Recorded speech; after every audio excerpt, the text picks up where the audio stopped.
Батыс елдерінде президенттеріне қала атауын бермесе де кітапхана арнау дәстүрі бар. Бүгінде Кеннеди мен Рузвельт атындағы орталықтарда америкалық қана емес, әлемдік әдебиеттің көне жауһарлары жинақталған. Осыдан 5 жыл бұрын құрылған тұңғыш президент кітапханасы да дәл сондай деңгейдегі орталықтың біріне айналмақ. Қазақ тарихы мен әдебиетінің көне жәдігерлері мен құнды ескерткіштерін жинақтаған кітапхана қазынасын өңір-өңірге тарату үшін жолға шыққан еді.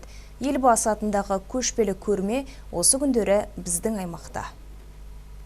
Елбасы кітапханасында 31 мыңнан астам құнды кітаптар сақталған. Өзінің жеке қолжазбаларымен қатар әлемдік саясаткер туралы естеліктер де табылған. Тараз мемлекеттік университетінде ұйымдастырылған көрмеде сол қазынаның барлығы көпшілік назарына ұсынылды. Мақсаты саясаткер еңбектері мен студенттерді таныстыру. Көрмені тек білімгерлер ғана емес, облыс басшысы Асқар Мырзахметов те аралап көрді.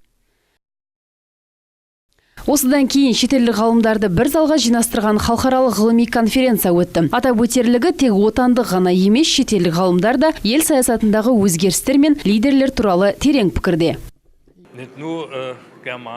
Германия әуелден Қазақстанмен бейбіт қарым-қатынаста болуға мүдделі. Тұңғыш президент Нұрсұлтан Назарбаевтың саясатын қолдайды. Сондықтан бүгінгі шараға келуді қажет деп таптым. Мұндағы кітаптардың басым көпшілігі неміс тіліне аударылған. Қазақстанда ар тарапты жүріп жатады. Азыр ежелгі өркениетті түрік мәдениетін зерттеу Қазақстанда қарқынды түрде жүргізіліп жатыр. Қазір елдеріңізде қазақ тарихын ғана емес, жалпы Еуразия тарихын терең, объективті түрде зерттеу қолға алынған. Бастысы Нұрсұлтан Назарбаев Еуразия тарихы туралы айтып қана қоймай, атаулы істерді де қолға алып жатыр.